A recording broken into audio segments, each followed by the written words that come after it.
Facebook. Así que nada, ¿verdad? Oficialmente, muy buenas tardes a todos, bienvenidos nuevamente a los que estaban conectados y a los que se conectan ahora por primera vez con nosotros. Gracias, ¿verdad?, por conectarse esta tarde para poder celebrar junto a nosotros lo que es el Día Mundial del Vencejo, esta festividad, ¿verdad?, que es el tercer año que se celebra. Y en Puerto Rico, pues también llevamos 3 años celebrándolo, es la segunda vez que, por motivos de la pandemia, ¿verdad?, pues lo celebramos de esta manera virtual. Mi nombre es Carla Montalvo, soy la coordinadora de los grupos de Roots and Shoots de Puerto Rico, ¿verdad?, organizadoras del evento, junto al grupo de Roots and Shoots Venezuela, que tenemos nuestro grupo por primera vez allá en Venezuela, y su coordinadora Lucy Sosa, que fue quien hizo posible el encuentro con el conferenciante que vamos a tener hoy. Así que nada, bienvenidos a todos, ¿verdad? Sé que hay gente de todas partes, así que paso con la compañera Lucy para que pueda presentar a Miguel y que este pueda comenzar con la presentación de esta tarde. Gracias. Buenas tardes a todos. Bienvenidos a esta tarde aprendiendo de vencejos. Ya tuvimos una charla con Renata.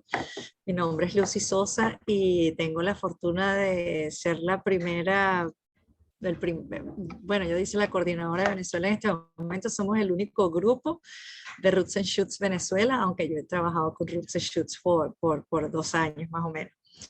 Y bueno, cuando Carla me contactó para buscar a una persona que si sabía de alguien que supiera de vencejos, pues contacté a un ecólogo amigo y él me direccionó en esta honorable dirección, puesto que ya voy a introducir a Miguel. Miguel Lentino es el director científico de la Fundación William Phelps, que tiene la colección ornitológica Phelps, en la que se desarrollan diversas investigaciones sobre la distribución de aves en Venezuela, ¿no?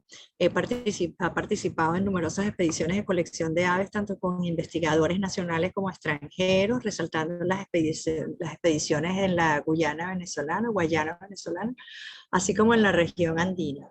Desde 1990 coordinamos un programa de monitoreo de aves en el Parque Nacional Henri Pittier, el cual ha funcionado ininterrumpidamente por 30 años. Esto les ha dado la oportunidad de hacer mucho muestreo. El resultado más notorio de este proyecto ha sido la elaboración del primer manual de anillado para aves neotropicales. La labor de investigación ha estado centrada en las aves, con 120 trabajos que comprenden artículos de revistas especializadas y divulgativas, así como numerosos informes sobre problemas ambientales, especialmente en relación con los humedales costeros, además de 48 informes técnicos y 40 presentaciones en congresos nacionales e internacionales. Coautor de varios libros, entre ellos Venezuela, Paraíso de Aves, Humedales Costeros de Venezuela, Birds of Northern and South America, Paraulatas en Venezuela y Guía de Aves de 7 mares. Por lo tanto, bueno, después de leer esta presentación, pues sabemos que vamos a escuchar a una eminencia en aves. Así que, Miguel, por favor, bienvenido, mucho gusto y adelante. Bueno, buenas tardes a todos. Muchísimas gracias por la presentación. Realmente es una hermosa reunión entre amigos de hace muchos años. Bueno, entrando ya de una vez, vamos a hacer un poquito como de plantear la situación. Pues no estaba seguro de cuántas personas teníamos de Venezuela. Entonces, bueno, lo primero que hay que considerar a estudiar los vencejos o a estudiar cualquier otro tipo de aves es la geografía del país. Una de las cosas más interesantes de Venezuela es que hay todo un sistema montañoso al norte del país, el cual es una clara barrera para muchos de los desplazamientos de las aves o de los movimientos en sí, ¿no? Y aún de las mismas personas. Pero si vemos un perfil de esta cordillera, siempre hay puntos que son más bajos que otros y es lo que van a constituir los pasos de montaña, ¿no? Esos pasos de montaña son importantes para todo el mundo. Para nosotros, los humanos, son importantes porque la mayoría de la vialidad es las trazamos por esos sitios porque es la manera de acortar las distancias en sí, pero para las aves también es un sitio de una vía para acortar las distancias, y para los observadores de aves y los científicos son una maravilla porque te permiten no solamente observar las aves en sitio y grandes concentraciones y movimientos de aves, sino también para los científicos poderlas capturar y empezar a generar estudios sobre la biología de muchas de estas especies, ¿no? Portachuelo es uno de estos sitios. O sea, en el norte, en la cordillera norte, vemos el punto que está en toda la montaña, el puntico ahí marcado con el triángulo rojo, está enmarcado dentro del Parque Nacional Henri Pittier, y es un sitio en que vemos prácticamente, bueno, es una entrada hacia el cruce, ¿no? Está en toda la fila de la montaña y te permite, hacia la derecha de la imagen está la carretera, y esta área que es más abierta no es la carretera, es donde nosotros trabajamos, en que se ve ese cuadrado transparente azul clarito, ¿no? Visto de otro lado, vemos claramente, identificamos todo lo que es la carretera que va desde Maracay a Cumare, y que por supuesto va a estar pasando por Portachuelo en sí. Vemos que siempre en la zona de Portachuelo es la zona, es el punto más bajo dentro de la cordillera de la costa. Una de las razones por las cuales empezamos hace 30 años a trabajar en el Parque Henri Pittier era por la diversidad de especies de aves. O sea, es un sitio que ya está por las 584 especies. Solamente este parque, que es de 130.000 hectáreas, está el 43% de la avifauna del país. Hay 19 especies endémicas, hay una densidad de especies por kilómetro cuadrado altísima, y nada más en todo el tiempo en Portachuelo nosotros ya hemos registrado 337 especies que lo usan en algún momento del año, o en algún momento en la vida, en el tiempo que hemos estado trabajando, han pasado por ahí. Y por supuesto, para los que quieren estudiar migración, es maravilloso porque te permite estudiar hasta por lo menos 10 diferentes tipos de movimientos migratorios de las aves que pueden estar pasando por ese sitio, ¿no?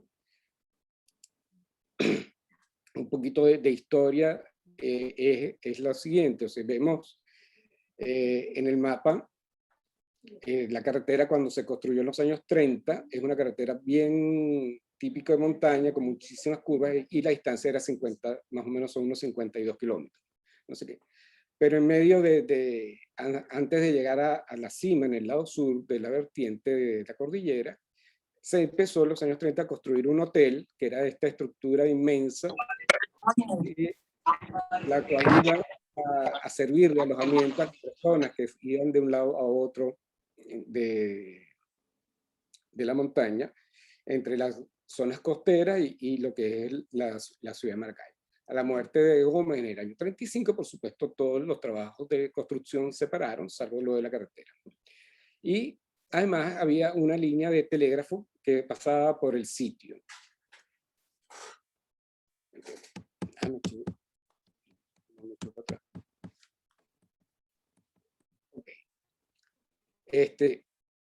Lo menciono de la línea de telégrafo es importante porque justamente Portachuelo para nosotros, la línea de telégrafo fue el punto importante que nos permitió la captura de los vencejos posteriormente.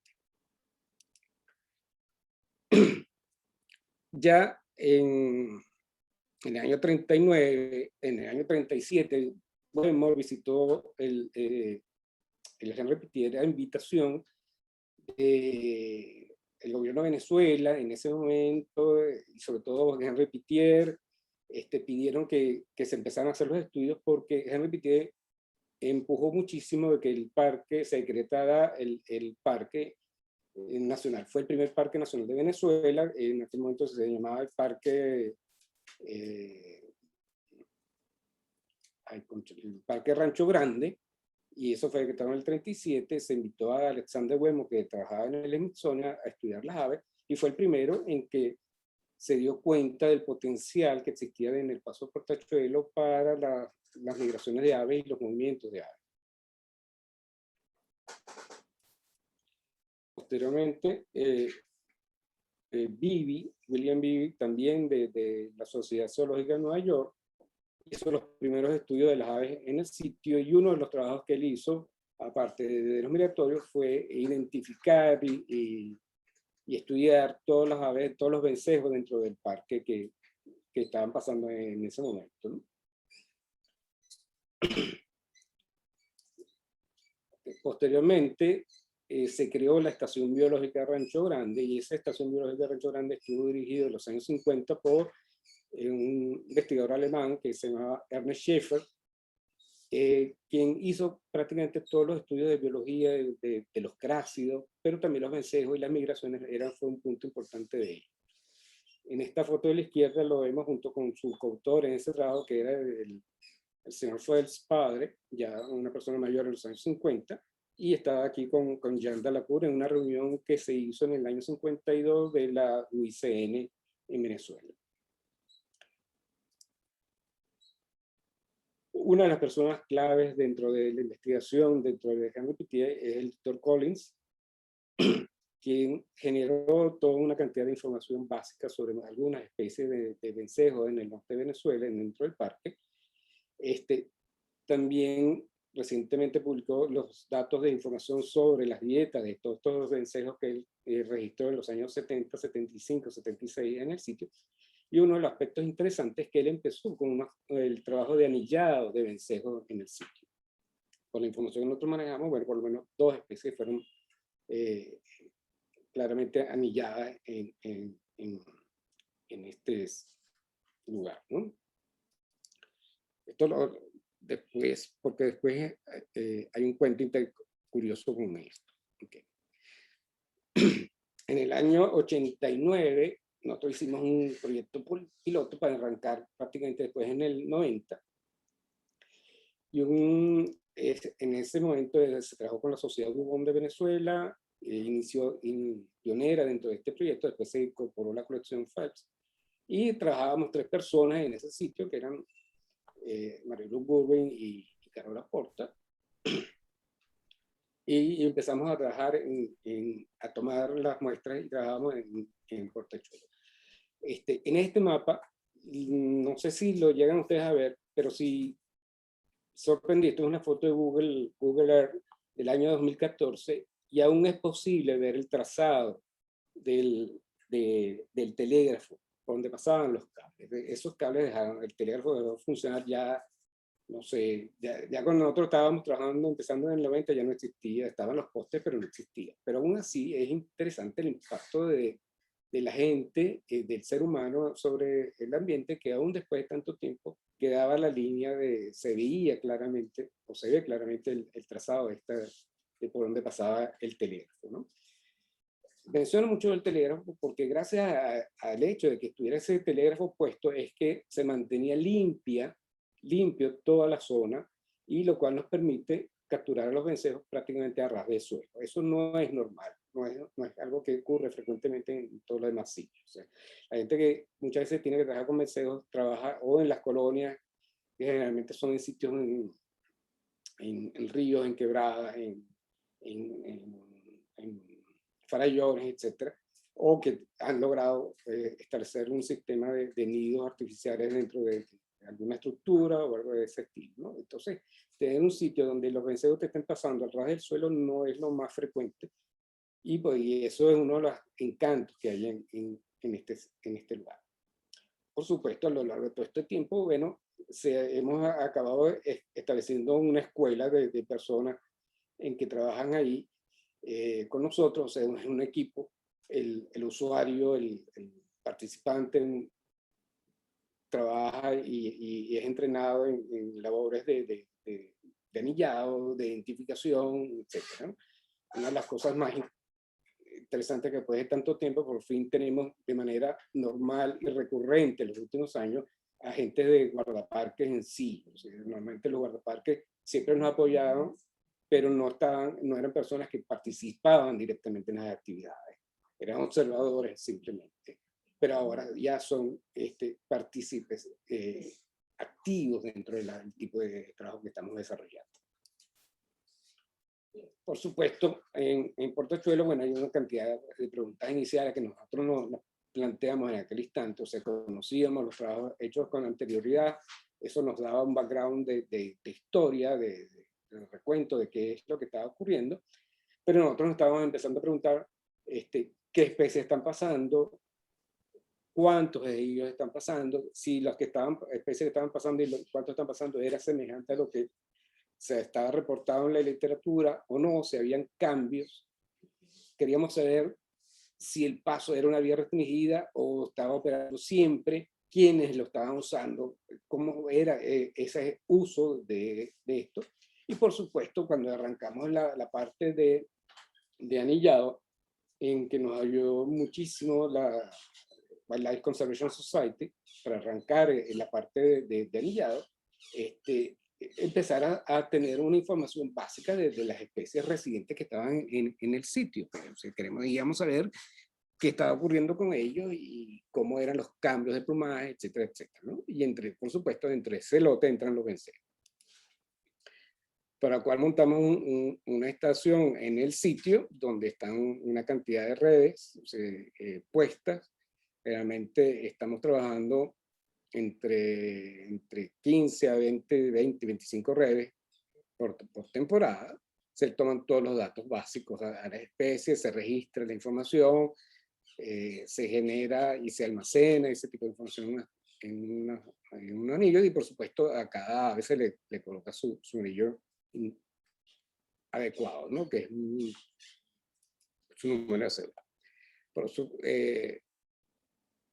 este es un mapa, un esquema, o sea, lo que queremos ver para que vean es el movimiento y el flujo de estos vencejos a través de la zona del perfil de la montaña, de todo el parque de la cordillera, donde van, etc. Y una de las cosas que nos dimos cuenta, es una ruta direccional, o sea, funciona tanto de un lado o del otro, tanto del norte hacia el sur como del sur hacia el norte. Otra cosa importantísima es está activo todo el año. Muchas veces estos pasos de montaña están activos solamente durante los momentos de migración, en que, cuando me refiero a activo, es que haya una gran cantidad de aves fluyendo a través de ese sitio. Nosotros, por lo menos, lo normal, estamos en capturas entre 50 a 100 o más aves por día, etc. Y otro aspecto importante es que este paso lo usan no solamente las aves que habitan en los bosques, sino también muchas aves acuáticas pasan a través de ellos. Vencejo, como aves aéreas, golondrinas, etc. O especies que son de sabana, que cruzan de un lado a otro, o justamente especies de bosque en sí, que se están desplazando de un lugar a otro, ¿no? Esta es una vista ahora de hace unos 2 o 3 años del parque y del paso. O sea, como ustedes verán, hay un área abierta bien clara, bien definida. Hemos tratado de mantenerla tal como nosotros la conseguimos, que siga siendo abierta. Se mantiene un sistema de cuidado de poda con todas las precauciones y condiciones pertinentes. Hay unas áreas más claras que son laterales, que aquí las llamamos como el cotono, y después está todo lo que es el bosque en sí, que no ha sido tocado, salvo por la trilla o el camino que va por toda la fila de la montaña, que nosotros recorrimos regularmente, y en todo este tren colocamos un tren de malla. O sea, el tren de malla son mallas contiguas una detrás de otra, ¿no? Una de las cosas que empezamos a darnos cuenta es que el área abierta es donde mayor número de aves pasan, ¿no? O sea, aquí en este gráfico de arriba, los puntos rojos son los sitios, me marcan las redes que nosotros tenemos ahí en esas zonas abiertas, y prácticamente el 43% de las aves que hemos capturado en todo este tiempo han pasado por ahí.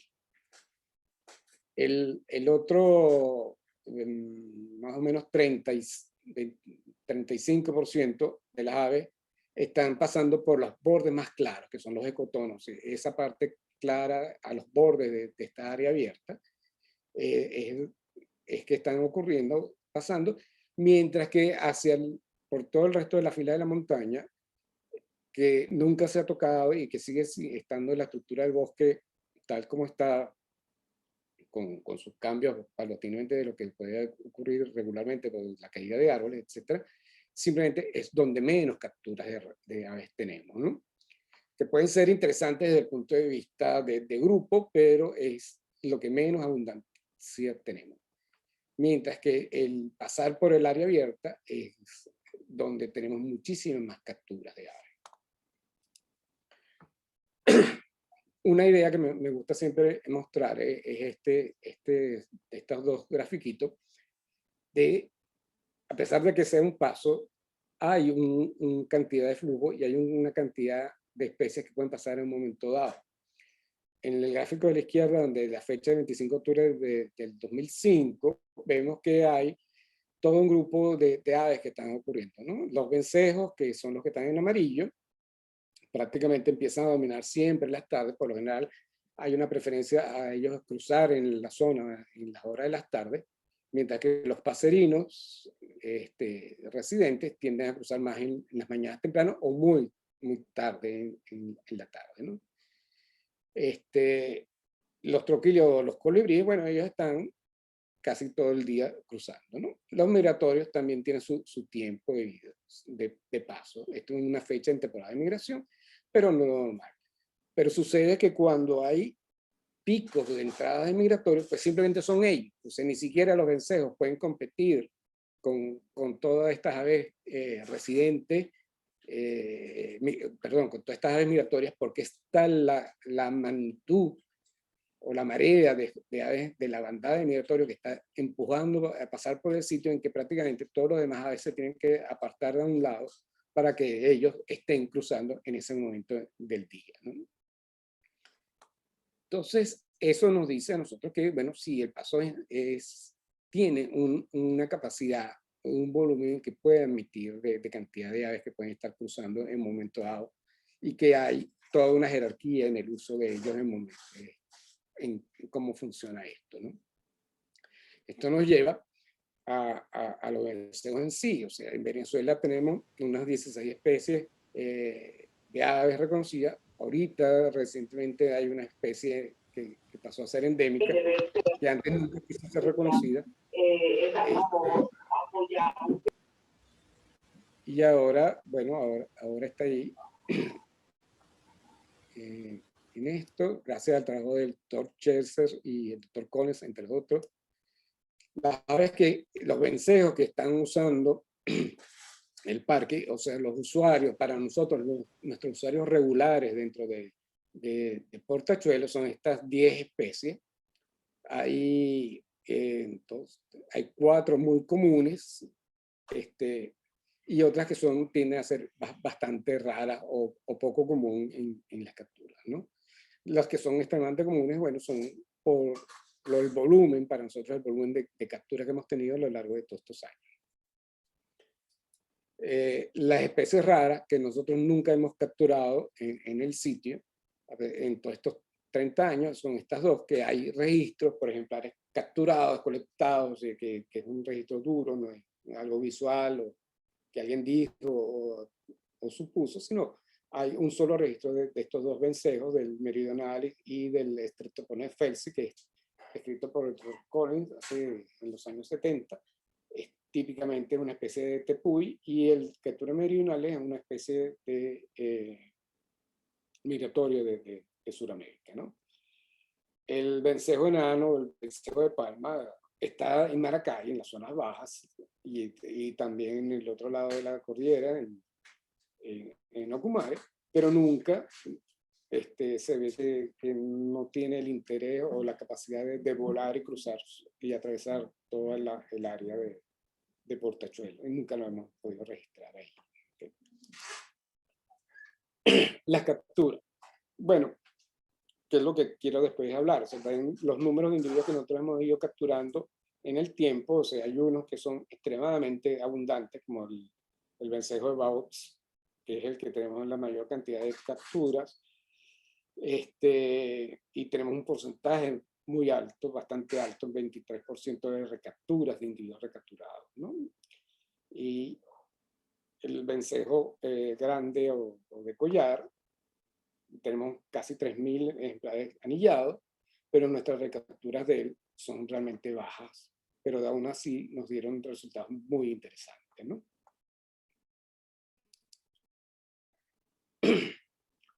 Presentando a estos 4 personajes bien particulares, o sea, a lo largo de los años nos hemos dado cuenta que hay diferencias bien importantes en que uno puede separar los adultos de los juveniles. O sea, recuerden que muchas veces los vencejos es muy difícil de separar, o sea, es casi imposible de separar los sexos en la mayoría de las veces, y ya a partir de antes de cumplir el primer año, los cambios de plumaje son tan notorios hacia el adulto que uno no puede saber separar el individuo de un año o más de un año. O sea, simplemente todos los individuos tienen el plumaje adulto muy rápidamente, ¿no?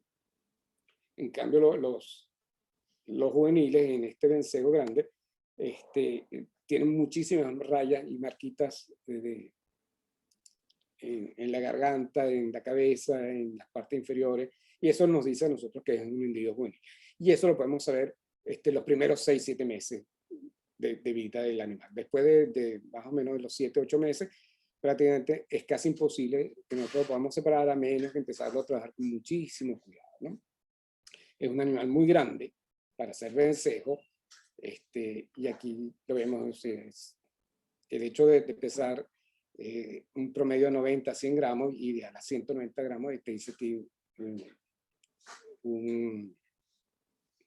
es un animal bastante grande. Y lo interesante de este ejemplar, de esta especie, es que hemos tenido unas recapturas de una longevidad de hasta 18 años, ¿no?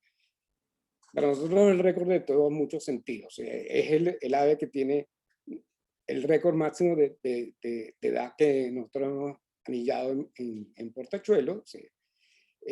Y a pesar de que tenemos poca recaptura, el hecho de llegarlos a recapturar con estas edades nos dice que es súper importante y que probablemente se mueve mucho más de lo que uno espera y vive muchísimo más de lo que uno estaría suponiendo, ¿no?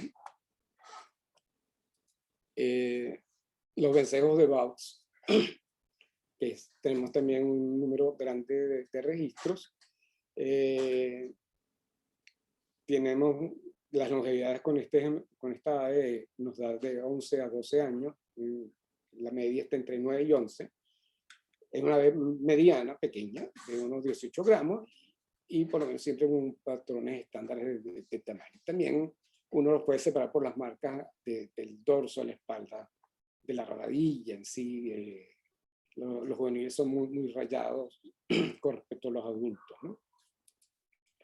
El otro vencejo más pequeño en este caso, que es el vencejo cenizo, hemos llegado a tener una longevidad de 13 años, a pesar de que sea más pequeño que el Bauxi, y un peso de 15 gramos y un poquito más diferente. Y aquí podemos ver este tipo de barras típicas de un juvenil en sí, y después como es la rabadilla de una ave adulta totalmente, que es plano, uniformemente gris, ¿no? Y el otro altamente común, que es el vencejo montañés, los aeronautes, tenemos unos 1000 registros, pero tenemos dos situaciones con la longevidad. Ahí tenemos registros de 14 años, que fue bien curioso porque son ejemplares anillados por el Dr. Collins, y cuando nosotros empezamos a trabajar en el año 90, 89-90, prácticamente como la primera vez que nosotros estábamos empezando a montar redes en la zona, nos encontramos un vencejito muerto en que se había chocado en una de las ventanas del edificio de Rancho Grande, y cuando vinimos a ver era un individuo anillado. Y cuando estaba anillado y vemos el anillo, era un anillo que ni sabíamos qué era, ni de quién era, hasta que aprendimos y nos dimos cuenta de que eran de los anillos que había puesto el Dr. Collins en los años 75 o 76, ¿no? Y de esto llegamos a capturar 2 ejemplares en el edificio de Rancho Grande. Entonces, es decir, ellos estaban viviendo en el edificio. nuestro registro con nuestros datos de ejemplares nos da 11 años. O sea, esos son nuestros datos reales en estos años. No hemos logrado alcanzar los datos del Dr. Collins. Es una ave de unos 20-22 gramos, más pesada, más robusta, pero es claramente presenta un dimorfismo sexual bien marcado, los genitales son bien marcados, es posible diferenciarlos, y es posible, también tiene las alas de las primarias modificadas, que uno puede separar y sexar los machos y las hembras en un momento dado. Es lo único que es más fácil poder trabajar en ese sentido, ¿no? Además de la estación de anillado, en la estación del edificio de Rancho Grande, vemos aquí dos fotos, una del año de 43, que era cuando estaba Vivi en el sitio. Prácticamente el edificio no ha cambiado mucho en todos estos años. Sigue siendo una estructura bastante grande, pero vacía en muchos aspectos. Solamente estuvo activa como tal, como centro de investigación, mientras estudió el doctor Schaffer, y después las colecciones de Rancho Grande, mientras estuvieron activas en el edificio. Pero lo interesante es que toda el área sigue siendo un área boscosa y que está en el sitio. Y que además para nosotros es importante porque este es el edificio ahora. Es el único sitio donde tenemos una pequeña colonia del vencejo montañés, en que habitan en este segundo piso del edificio. Quiero mostrarle que se imagine un poquito, aquí en este borde superior de la pared, donde pongo una flecha roja, hay unos huecos, unos agujeros, semejantes a este de aquí abajo, que coinciden con este. Y ellos se colocan en este sitio porque esos eran unos huecos que tenía la estructura para construir una baranda, una tubería que iba a unos balcones, que era un pasillo de balcón, y algo así. Iba en principio a llevar una tubería en ese sitio. Ellos, los vencejos, están aprovechando estos huecos que están prácticamente en el techo, y ahí es que están anidando todo el tiempo, ¿no? En esta foto nosotros identificamos cuáles son los nidos activos porque, bueno, hay la situación de excretas en todos los bordes alrededor de los huecos que están recogiendo, ¿no? Entonces lo que hacemos es colocar unas redes por todo ese pasillo, con unas 4 redes de 12 metros, estamos cubriendo unos 40 metros, 40-50 metros, estamos cubriendo con redes inclinadas y esperamos simplemente a que las aves estén pasando o salgan de sus huecos del techo y las capturamos para empezarlas a registrar. Entonces empezar a saber, que queremos saber es cómo es que ellos están usando esos huecos y cómo, si hay fidelidad al hueco, si hay fidelidad a la pareja, cómo se mueven, si hay un movimiento de sitios, cuánto tiempo están usando ese hueco. En fin, toda la información que podemos obtener de la biología de una especie tan bien curiosa y bien particular como es esta, ¿no? Por supuesto, son muy delicados y cuesta mucho, entonces, que salgan, hay que tener muchísimo cuidado. Otra de las cosas interesantísimas de ellos es que ellos están vocalizando continuamente en la mañana en el sitio, y solamente salen cuando llega otra bandada que viene de otra colonia, no sabemos dónde puede estar, en que da vueltas sobre el edificio y prácticamente los está llamando y los incita a salir, ¿no? Tom trabajó un poco con ese tipo de cosas y de comportamiento de estos vencejos, y cómo era la estructura de estas bandadas saliendo del sitio a ir a buscar alimento todas las mañanas tempranito. Bien, ¿qué tenemos? Durante todo este tiempo, bueno, hemos desarrollado unas 30 campañas de censo, una cantidad de horas de mallas que hemos puesto en el portachuelo, la cantidad de especies registradas. Por supuesto, no solamente trabajamos con vencejos, sino trabajamos con todo lo que puede estar ocurriendo usando el sitio, y se está manteniendo una base de datos prácticamente unas 65.000 aves pesadas, medidas y anilladas, que además es la fuente de información que estamos usando para algunos pesistas que utilicen o trabajen con ellos, ¿no? Este es un gráfico de esfuerzo, de trabajo en portachuelo, que dependiendo a veces de los años podemos trabajar más o menos tiempo. Lo que tratamos es el tiempo que podemos reducir o que se nos reduce por tiempo físicamente de día. Tratamos de aumentarlo con el número de redes, aumentando la mayor cantidad posible de redes para poder tener una mayor cantidad de registro y poder compensar el número total de horas maya, ¿no? En lo largo de los años. ¿Qué tenemos? ¿Qué hemos encontrado? Bueno, una de las cosas a nivel de muda es que ellos son bastante estables en el tiempo y en el momento. ¿Sí? Y además, todos, este gráfico de las mudas se le aplica prácticamente a todas las especies. Son bien igualitos prácticamente todos. Es decir, cuando empieza la muda, empieza la muda. Cuando empieza la reproducción, empieza la reproducción. Y todas las especies están en ese proceso al mismo tiempo.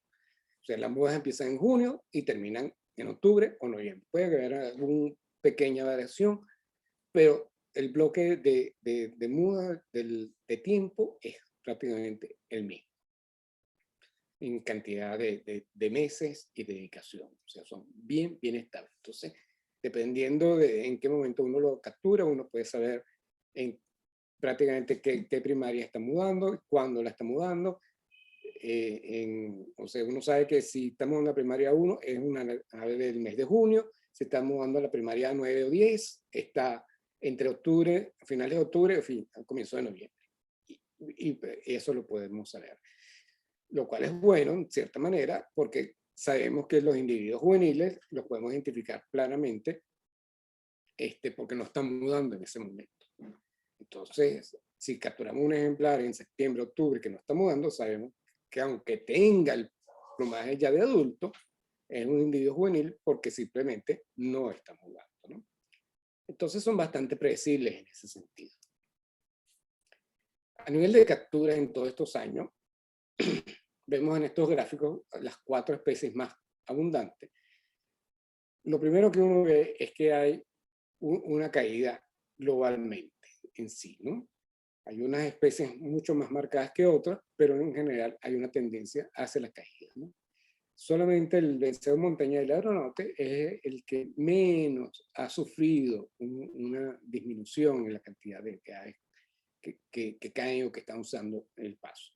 Todos los demás, prácticamente a partir del 2005, 2004, 2005, prácticamente se vinieron abajo en sí. Y los últimos años sugiere que estaría como una pequeña recuperación. Exactamente qué ocurrió no estamos seguros.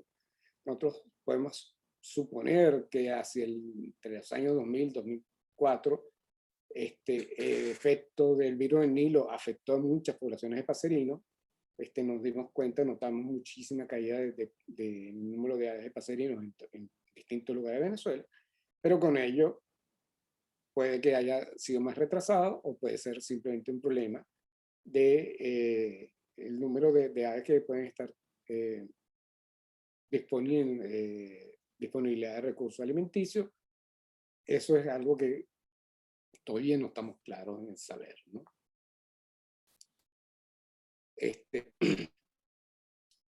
Germán Quijano fue un estudiante nuestro que hizo un estudio en particular con todos los datos que tenemos del vencejo cenizo, y 2 cosas importantes o interesantes que él consiguió fue que cuando comparaba el paso, de uso del paso por parte de estas aves, encontró varias cosas. Si lo consideraba como años, vemos que la línea azules que da para arriba quiere decir que la tendencia era cruzar de aves del norte hacia el sur. Si es de la línea verde, lo que me dice que en ese año en particular la tendencia global es que había un tráfico de aves dirigiéndose del sur hacia el norte. Entonces, dependiendo a veces de qué año es, hay algunas tendencias dirigidas a algún motivo en particular. Todavía no estamos muy claros qué factor es el que ha determinado o determina que esos cambios de direccionalidad en sí. Estos son solamente con datos del mes de octubre, que son los datos que tenemos todos los años corridos. O sea, no es que es lo que ocurre a lo largo de todo el año, sino simplemente en un mes en particular, en cada año distinto, ¿no? Pero si lo vemos en los años que tenemos, la promedio de años que tenemos, cuando hemos trabajado años completos, porque no todas las veces hemos podido trabajar años completos, de ir todos los meses a hacer un muestreo. Tenemos bloques de años que trabajamos en los años 90, 93, 94, trabajamos casi todos los meses. Después se hicieron 2 intentos en el 2010, 2011, y después en el 2015, 2016 se trabajaron años completos. La frecuencia o la direccionalidad en este caso, vemos que por mes a mes tendían a moverse más del sur al norte, ¿sí? que del norte hacia el sur, o sea, salvo los meses de octubre y noviembre en este caso, ¿no? Esto considerando los años 91 y 92 prácticamente. Entonces, es decir, que hay una direccionalidad. Esto nos lleva a otra pregunta, o sea, todos tienen ese tipo de movimiento. Cuando consideramos, por ejemplo, con el vencejo grande o de collar, pues sí hay unas tendencias a ser más activos en ciertos meses del año en sí, ¿no? Aún en sucesivos años. Es decir, yo le estoy marcando aquí en la columna roja, o sea, prácticamente en la época de sequía, que es marzo-abril, que son los meses más secos, pues prácticamente ellos son mucho más activos en usar el parso que en los meses más lluviosos. Eso nos dice que por alguna razón están comiendo en otro lado y que estar dentro del área del Henri Pittier, ¿no?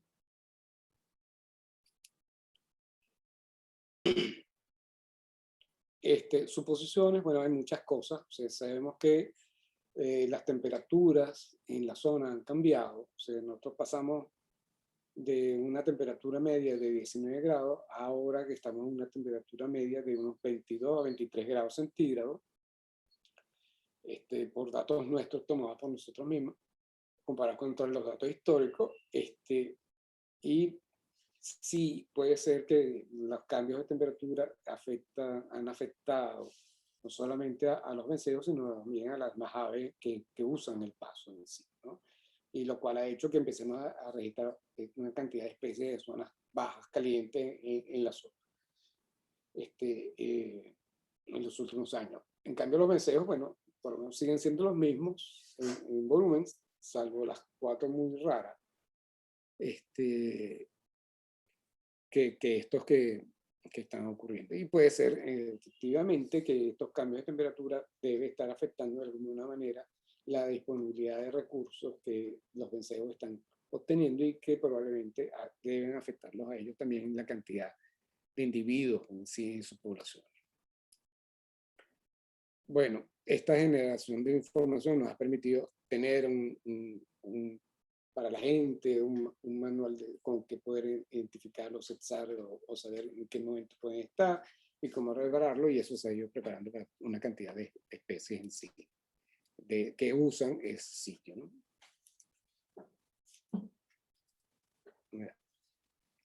Ok. Bueno, vamos a ir terminando. Entonces, bueno, sí, lo que sí estamos claros es que las cosas que tenemos ya claras y presentes es que los ciclos de muda son estables en el tiempo, son predecibles, sabemos cuándo ocurre, y eso no importa en qué momento o en el tiempo haya ocurrido, siempre va a estar ocurriendo en ese mismo momento. O sea, no ha habido unos cambios importantes desde el 90 hasta el presente. O sea, las tendencias se mantienen. Lo otro es que sí, todavía siguen las tendencias de las poblaciones están disminuyendo, no hemos visto todavía que haya una recuperación y pues suponemos que debe estar ser afectado por algún factor que no podemos determinar, que aún no sabemos, que los está afectando a ellos de alguna manera, porque estamos trabajando dentro de un parque y se supone que no deberían estar siendo afectadas las zonas de las áreas reproductivas, ¿sí? Donde pueden estar las colonias de estos grupos, ¿no? La única colonia que nosotros hemos monitoreado es la del Consejo Montañés en el edificio, y que empezamos trabajando monitoreando 25 nidos y ahorita vamos por el 17 porque nos están perdiendo la batalla con los murciélagos, ¿no? En la competencia por los huecos de donde anidar. Y finalmente, bueno, algunas especies están empezando a usar en la zona con más frecuencia de zonas de baja tropical, y no sabemos cómo esto puede estarlo afectando a ellos, pero sí nos está cambiando la diversidad de especies que estamos capturando en el paso. Finalmente, bueno, hay algo que es crítico, o sea, todo este trabajo después de tantos años lo que nos seguimos es haciendo muchas más preguntas. Todavía necesitamos tener mucha más información sobre cómo son las rutas de movimiento, lo cual implica que deberíamos tener muchas más estaciones de anillado o ampliar el sistema de cómo estamos registrando la información. Estamos tratando de ver si de establecer una estación Motus, de establecer sistemas de radio, para poder entender un poco cómo son estos desplazamientos de estas aves y qué tan distantes ellos pueden estar llegando en sí o desplazándose en sí desde que pasan por Portachuelo, ¿no? Las dudas del cambio climático están presentes.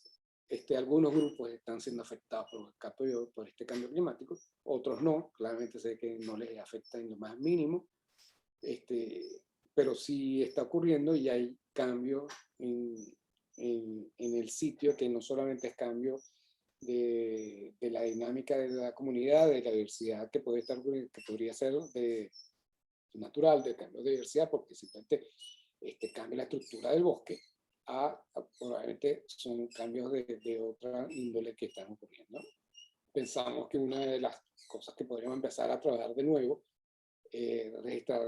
volver a registrar la dieta de estas aves. Ya gracias, tenemos la base del doctor Collins, que hizo la información del año 75, y queríamos entonces empezar a ver si esa dieta ha cambiado después de tantos años, ¿no? Por supuesto, cuál es la estructura de los grupos, de las bandadas, o cómo se mueven, todavía está vigente. La información que tenemos es que por lo menos los individuos, según nuestros datos de captura y recaptura, es que cada 6 meses están pasando por ese sitio. Entonces eso nos dice que la bandada debe tener una estructura y que hay una fidelidad dentro de cada bandada, ¿no? Empezamos a ver que los mismos individuos aparecen siempre en la misma bandada cuando los recapturamos. Eso está todavía por desarrollar y empezar a pensar cómo manejar ese tipo de información, pero esa es una de las cosas que tenemos muchísimo interés en saber qué puede pasar, ¿no? Y bueno, y finalmente siempre hay que darle muchísimas gracias a muchísimas personas en todo, tanto institucionales, etcétera, porque después de tanto tiempo es difícil mantener un proyecto tanto tiempo en este país, y bueno, y gracias a muchísima gente que se ha logrado hacer, ¿no? Bueno, y finalmente gracias a ustedes por estar pendiente de esta conversación con ustedes, ¿no? Por aquí termino. ¿Alguna pregunta? Muchísimas gracias. Ha sido fascinante ver el resultado de un estudio de 30 años de estudio e investigación. Muchísimas gracias. Carla, no sé si quieres decir algo, o bueno, cualquier persona que quiera hacer alguna pregunta, ahorita es el momento de unmute. Y exactamente, como dice la compañera Lucy. Muchísimas gracias, Miguel, de verdad, por esa maravillosa labor que llevan haciendo, ¿verdad? Ahí por tantos años. Así que agradecida por el trabajo de conservación que haces en tu país, ¿verdad? Y por llevarnos el mensaje a nosotros acá, no solamente a Puerto Rico, ¿verdad? Sino a todos los que estamos conectados acá y a los que te van a ver también más adelante. Porque es una trayectoria de verdad que es bien interesante. Y como le mencionaba, ¿verdad? Que acá no se trabaja mucho con esas especies, así que esperamos algún día, en algún momento, poder visitar Venezuela y poder ayudar como voluntarios, ¿verdad? Allá en lo que necesiten, cualquier labor que se pueda. Así que, ¿verdad? No sé si alguien quiere hacer una pregunta. Veo por ahí que Charlie Dross escribe, ¿qué depredadores tienen los vencejos?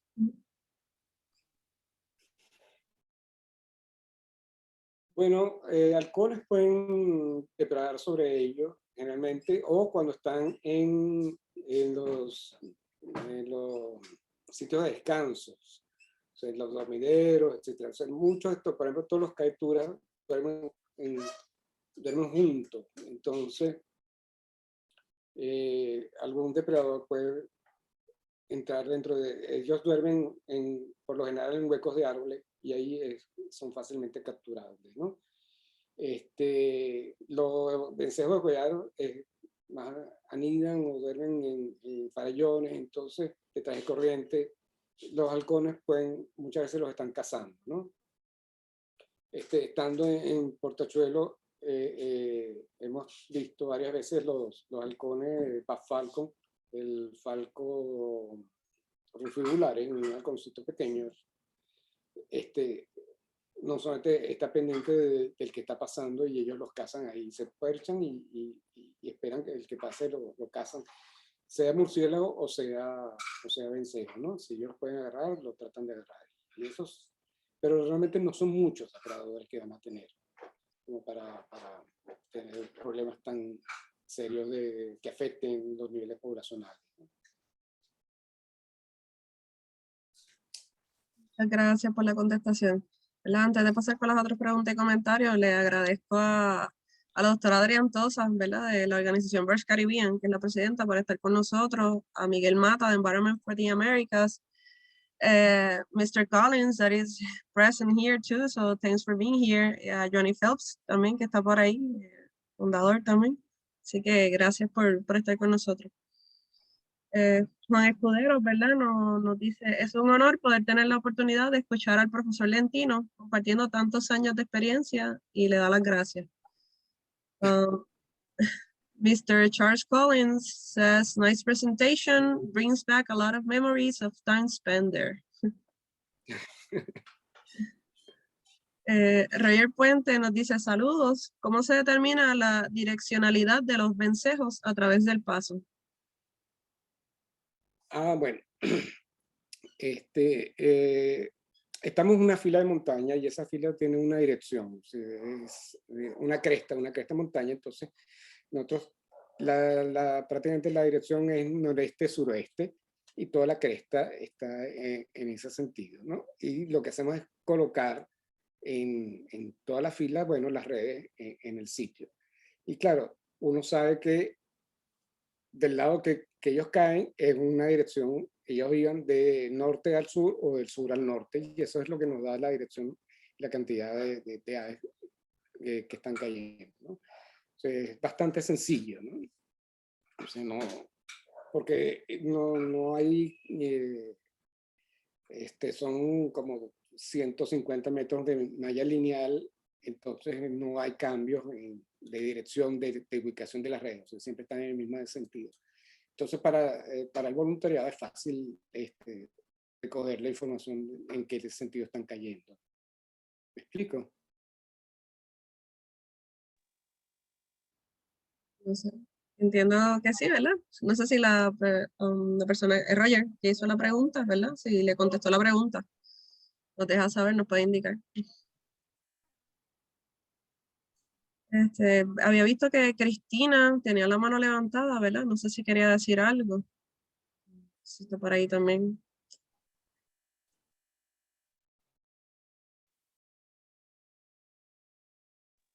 Ok, pues entonces, Juan Escudero nos escribió por aquí un comentario, ¿verdad? Dice, una vez pudo observar al falco columbarius cazando vencejos, escuamata y murciélagos. Entonces, la doctora Adrián Tosas le escribe felicitaciones por tan excelente proyecto a largo plazo. Es de su conocimiento que haya otros proyectos de anillaje en Sudamérica para conectar el conocimiento de las rutas migratorias. Sí, bueno, cada vez hay más proyectos, ¿no? En Colombia se están desarrollando bastantes proyectos en ese sentido. En Venezuela, en los Andes, se desarrolló uno por varios años. También han habido otros proyectos de más corta duración en distintos lugares de Venezuela. No solamente nosotros trabajábamos en este punto, en el parque llegamos a mantener unas 6 estaciones con distintas personas, porque queríamos ver cómo eran los movimientos dentro del parque, ¿no? Y esas personas manejaron su estación y generaron toda una cantidad de datos, y veíamos los movimientos de otras especies de aves, de bosques que se estaban moviendo dentro del parque. Sí han habido cosas y cada vez hay mayor actividad en ese sentido y mayor interés, ¿no? El problema es muchas veces, bueno, que las estaciones tienen que ser mantenidas por mucho tiempo y eso genera desgaste, ¿no? No es fácil, toma mucho trabajo, mucho esfuerzo, mucho costo, ¿no? Mantener una estación más de 2 años. Y realmente, bueno, los estudiantes quieren salir rápido y hacen estudios cortos en 1 año, 2 años y ya, o sea, es un cambio de parámetros de qué hacer, ¿no? Gracias, Miguel. Sí, José Camacho, adelante. Sí, buenas tardes y gracias por magnífica presentación y por el excelente trabajo que está haciendo.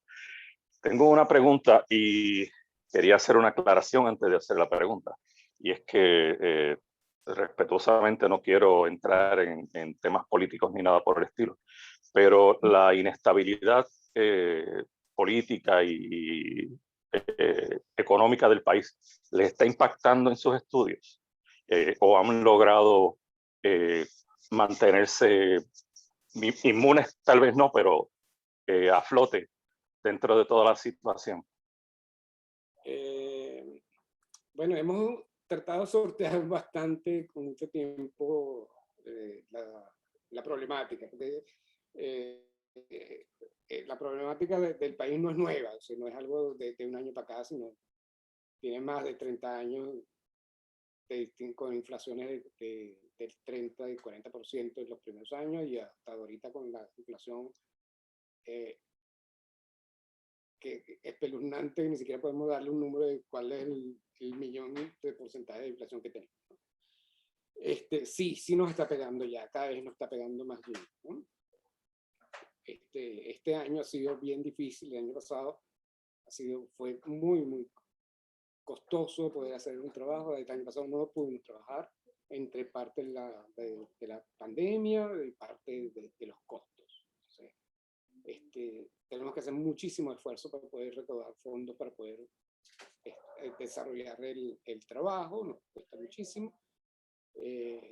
Mi organización, la colección, ha cubierto muchas veces buena parte del financiamiento y ha sido bien generosa en apoyar la investigación, porque bueno, nosotros al voluntariado no se les cobra nada,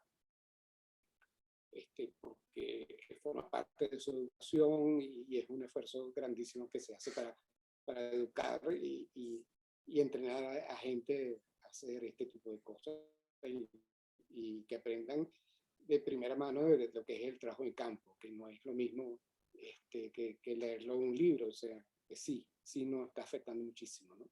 Y este año va a ser también bien duro con las posibilidades de poder trabajar, ¿no? Gracias. Quiero felicitarles porque por encima de todo el trabajo científico es difícil y es sacrificado, pero cuando se hace en las situaciones adversas como las que ustedes tienen, señores, eso no tiene precio. Gracias. Gracias a ustedes. De verdad que sí. Muchísimas gracias, José, por la pregunta. Janet Noel, ¿verdad? Le agradece también por la presentación al profesor Lentino Roger Puente dijo que sí, que le había contestado la pregunta, así que gracias por eso.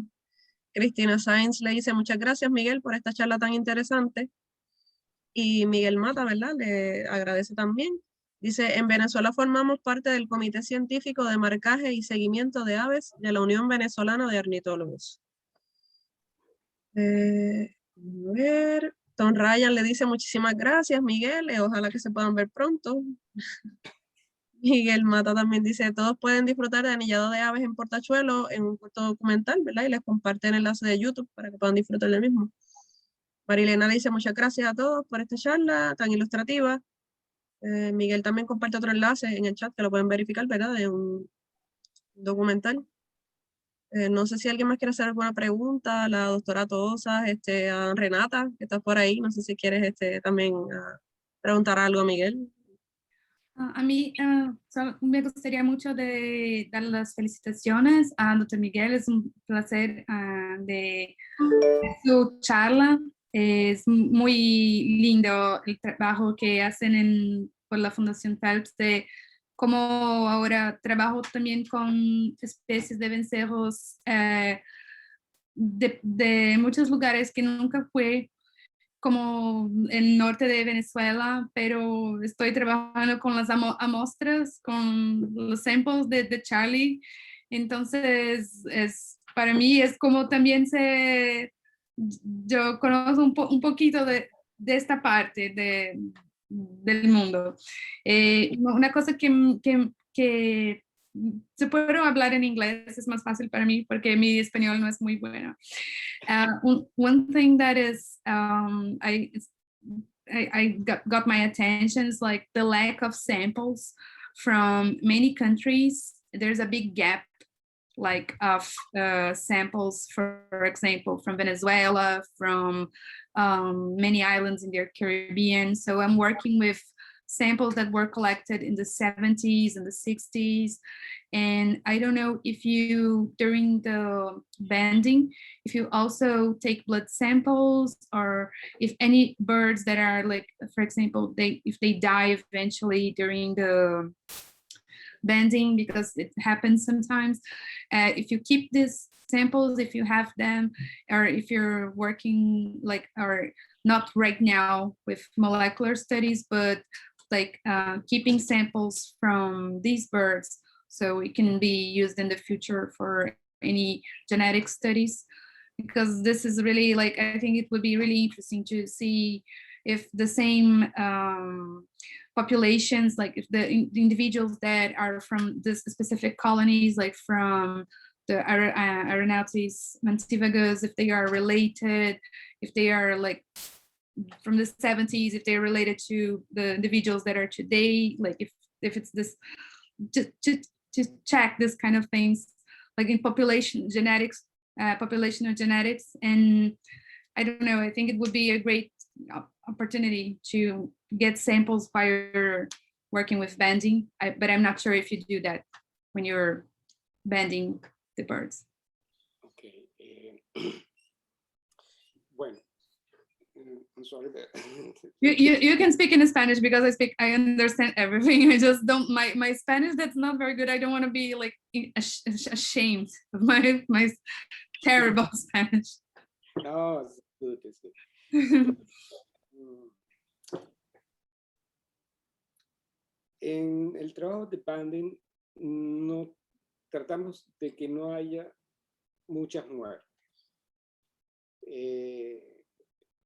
Queremos que no hayan, siempre hay algunas, pero tratamos lo más que se puede de evitar que hayan muertes. Entonces, no tenemos muchos ejemplares tomados, capturados para tejidos, pero hay algo. Sí tenemos algo de tanto de Aeronautes, de cada uno de ellos, ¿no? Siempre, lamentablemente siempre queda algo, ¿no?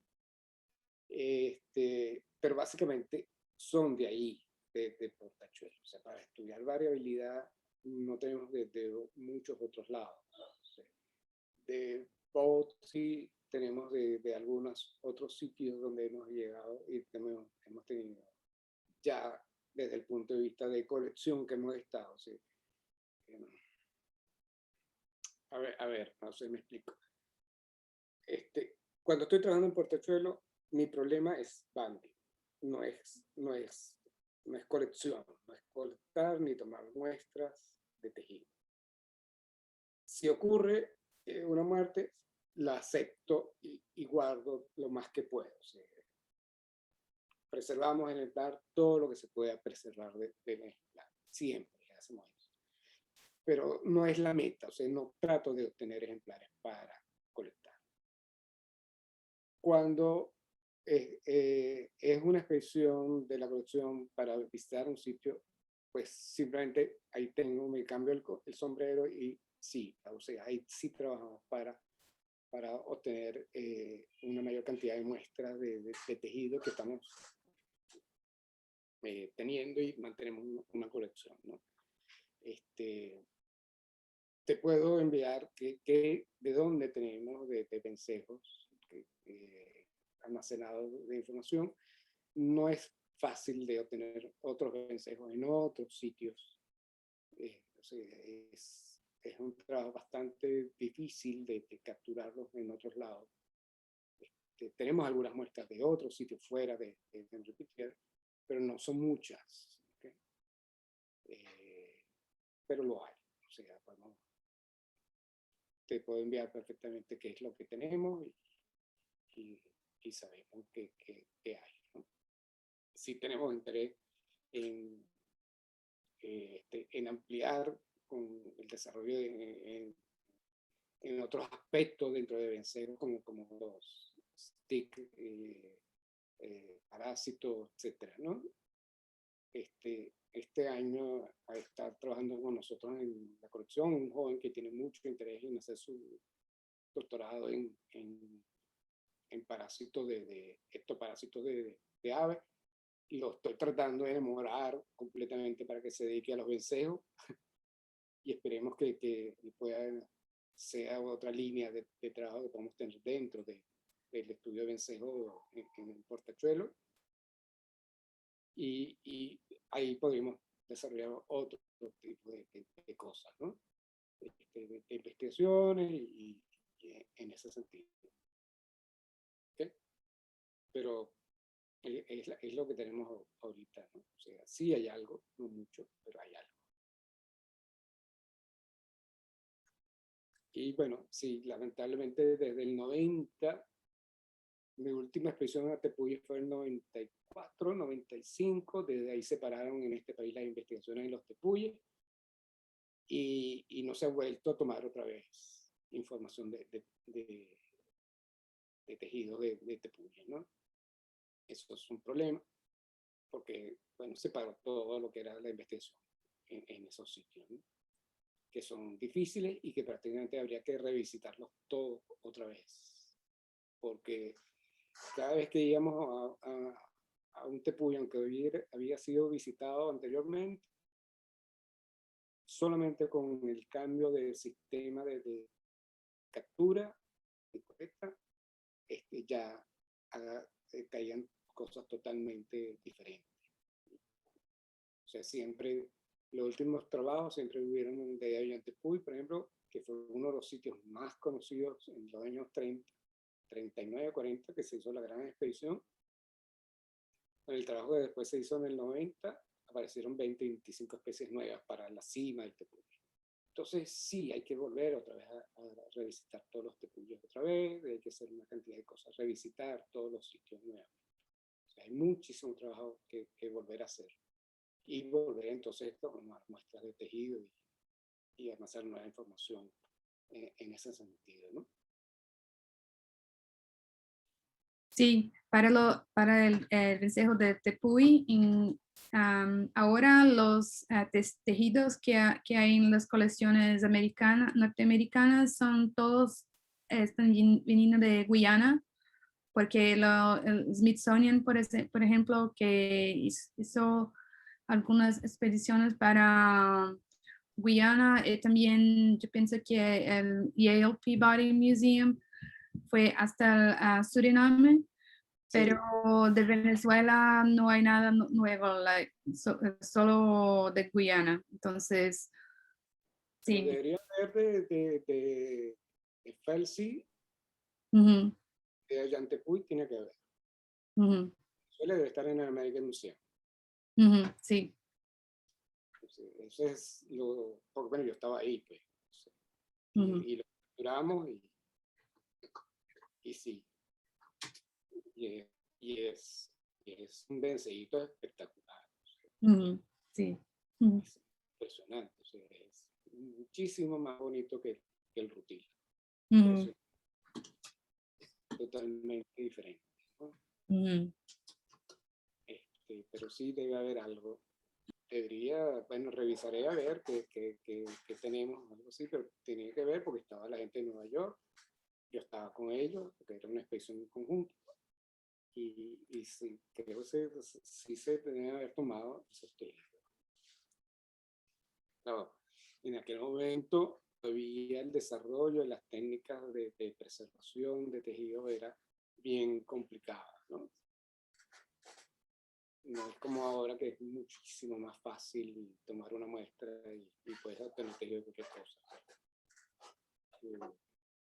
En los 90 era bien duro, ¿no?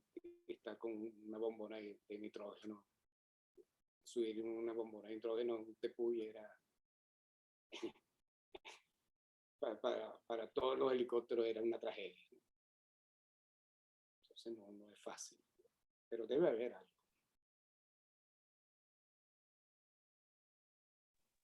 Bueno, muchas gracias, de verdad que sí, Miguel y Renata, ¿verdad? Por todo.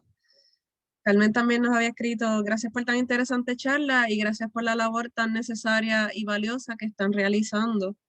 Luis Saavedra le envía saludos al señor Lentino y que muchas gracias por tan excelente charla, la cual disfrutó muchísimo. Y que nada, ¿verdad? No sé si alguien más tiene alguna pregunta, otro comentario que quiera hacer, puede abrir su micrófono, puede hacerlo. Este es el momento. Tenemos como dijo Lucy, tenemos una eminencia aquí con nosotros que lleva años trabajando. Aprovechenlo. Esto no se da todos los días.